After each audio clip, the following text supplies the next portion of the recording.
ফরিদপুরের ঈশান গোপালপুর ইউনিয়নের মল্লিকপাড়া, স্থানীয়ভাবে পরিচিত বাঁশপল্লী নামে। প্রায় ৬০ বছর ধরে বংশ পরম্পরায় বাঁশ শিল্পের সঙ্গে জড়িত এখানকার মানুষ।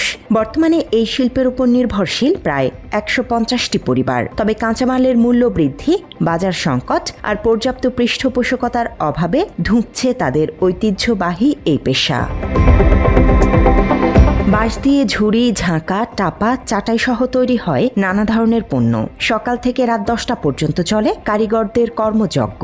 কিন্তু বেড়েছে কাঁচামালের দাম।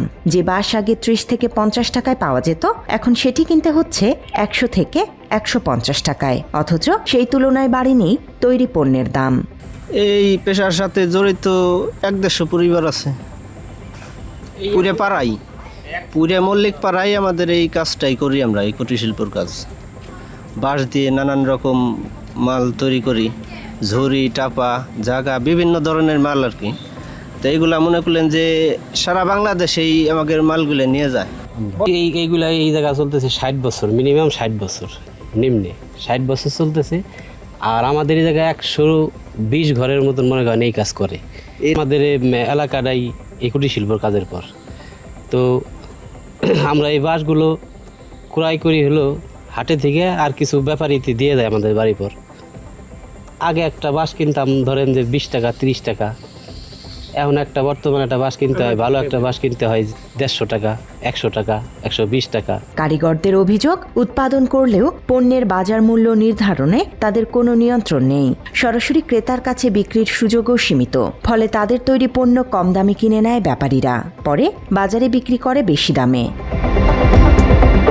শুধু তাই নয়, আধুনিক নকশা, পণ্যের মূল্য নির্ধারণ, অনলাইন বিক্রি কিংবা বড় বাজারে প্রবেশের কৌশল সম্পর্কেও পর্যাপ্ত ধারণা নেই কারিগরদের। ফলে উৎপাদন থেকে বাজারজাতকরণ পুরো প্রক্রিয়াতেই পিছিয়ে পড়ছে তারা।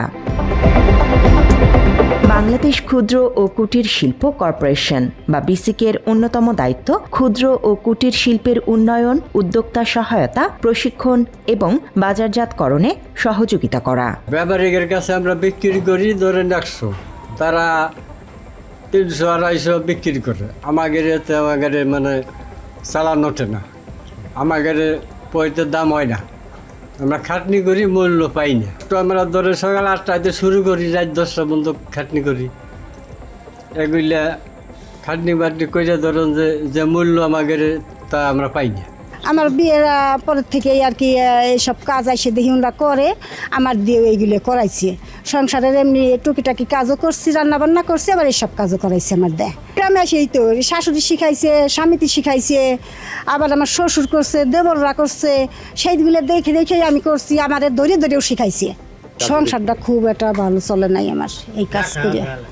সময় গতিক আমি না খায়াও থাকছি। আমার ৩টে ছেলে মেয়ে, এই আমার কিচ্ছু নাই, এই কাজের পরই চলছে আমার সব কিছু। খুব কষ্টের দিন যাপন করছি আমি।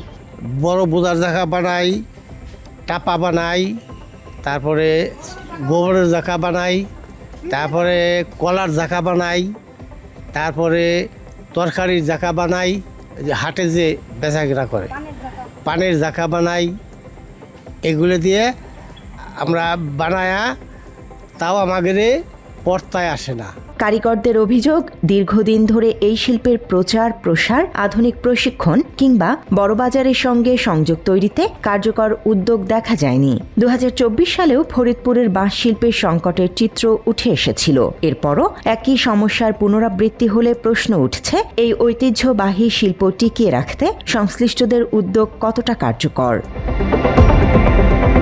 বাত ব্যথা, প্যারালাইসিস কিংবা আর্থ্রাইটিস, আধুনিক প্রযুক্তি ও অভিজ্ঞ বিশেষজ্ঞদের সমন্বিত চিকিৎসার নির্ভরযোগ্য নাম ডিপিআরসি। তবে অভিযোগের বিষয়ে বিসিকের বক্তব্য ভিন্ন। প্রতিষ্ঠানটির দাবি, ক্ষুদ্র ও কুটির শিল্পের উদ্যোক্তাদের সহযোগিতায় তারা কাজ করছে। প্রয়োজন হলে বাঁশ শিল্পের কারিগরদের প্রশিক্ষণ ও ঋণ সহায়তা দেওয়ার সুযোগ রয়েছে। ক্ষুদ্র কুটির শিল্পের উন্নয়ন এবং সম্প্রসারণে বিসিক সবসময় সহযোগিতা করে থাকে।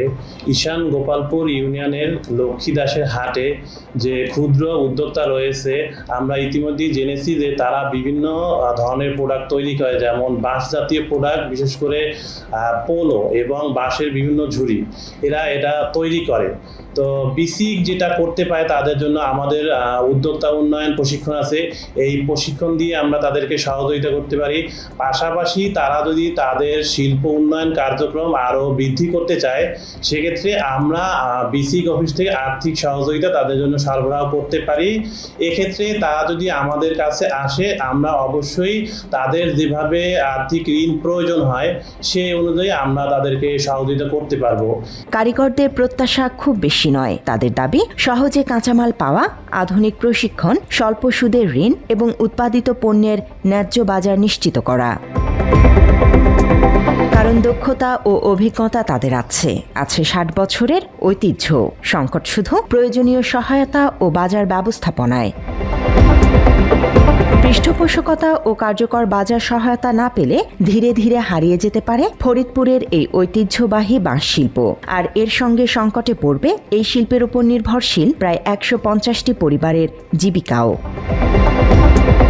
তথ্যচিত্রে শরীফুল ইসলাম, বাংলা এডিশন।